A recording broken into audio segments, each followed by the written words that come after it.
2 ans, l'UMAM, l'Union méditerranéenne pour l'art moderne, présente la jeune création contemporaine dans une biennale qui s'inscrit dans la continuité de l'action d'Henri Matisse et Pierre Bonnard, les fondateurs et parrains de cette association. L'UMAM est aujourd'hui présidée par Simone Dibo-Cohen qui est avec nous depuis Antibes. Bonjour Simone. Alors avec cette biennale, dites-nous, est-ce que c'est une volonté de continuer l'œuvre de Matisse et de Bonnard, à savoir donner une visibilité pour les artistes qui seront demain les célébrités grâce à vous? Tout à fait, tout à fait. Il faut aussi rappeler qu'il y a Jean Cassaregny et le docteur Thomas qui sont à la base de l'UMAM, qui a été créé donc en 1946. Et effectivement, ils avaient créé cette association pour remettre en lumière des artistes qui n'avaient pas de vitrine pour présenter les œuvres. Donc c'est comme ça qu'ils ont créé le musée d'art contemporain de Cagnes-sur-Mer, où nous avons d'ailleurs exposé déjà 2 fois, en 2010 et en 2014. Et puis ils ont fait des tas d'expositions magistrales, et puis voilà, donc nous on essaie de perpétuer cet esprit. Nous exposons des artistes en devenir, quelques-uns depuis que nous les exposons sont connus maintenant.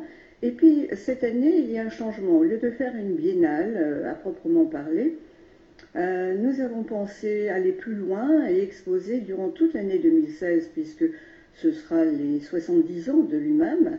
On a voulu exposer un peu partout et nous avons une vingtaine d'expositions prévues. Bon, ce soir c'est la 4e. Nous avons commencé par Beyrouth et nous finirons probablement par le Maroc. Nous avons choisi le Maroc, Casablanca, qui nous demande une participation à leur biennale. Voilà, c'est la boucle est bouclée. Alors évidemment, des images qui ont été prises cette semaine dans l'inauguration, dans l'exposition qui sera inaugurée ce soir, dans un lieu tout à fait inhabituel où vous présentez 3 artistes. Racontez-nous. Absolument. Alors déjà, je remercie Vision Future de nous accepter chez eux. Ce sont de grands mécènes, et particulièrement le docteur Jean-Jacques Chaubard. Et nous avons prévu donc ce soir 3 artistes, dont un qui a 25 ans seulement, mais qui promet. Je pense que déjà d'ailleurs il a fait ses preuves un peu partout, puisque nous l'avons exposé à Beyrouth, nous l'avons exposé à Paris, il a été exposé en Turquie, il a été exposé à New York, et bon, maintenant on continue avec lui. Il s'appelle Anthony Myrial, il est photographe.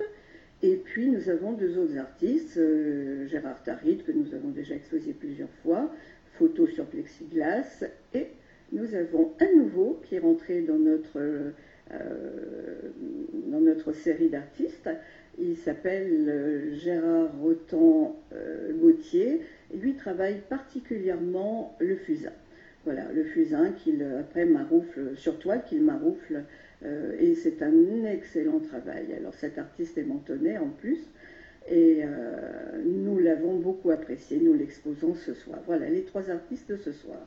Il y aura également un petit orchestre, ce sont des jeunes également, parce que nous exposons des peintres, des photographes, des sculpteurs, un petit peu toutes sortes comment dirais-je, tous les arts sont représentés. Tous les arts sont représentés, mais nous ne laissons pas non plus la musique de côté. Donc merci là, beaucoup. c'est un orchestre de jazz ce soir. Rendez-vous donc ce soir chez Vision Future. Merci beaucoup Simone Dibo-Cohen pour cet épisode de la Biennale pour l'art moderne en Méditerranée à Nice, donc sur une terre où la création a toujours été très fertile, puisqu'elle a vu œuvrer Renoir, Picasso, Dufy, Derain et beaucoup d'autres. Et c'est jusqu'à la fin du mois de mars. Merci beaucoup Simone Dibo-Cohen d'avoir été avec nous.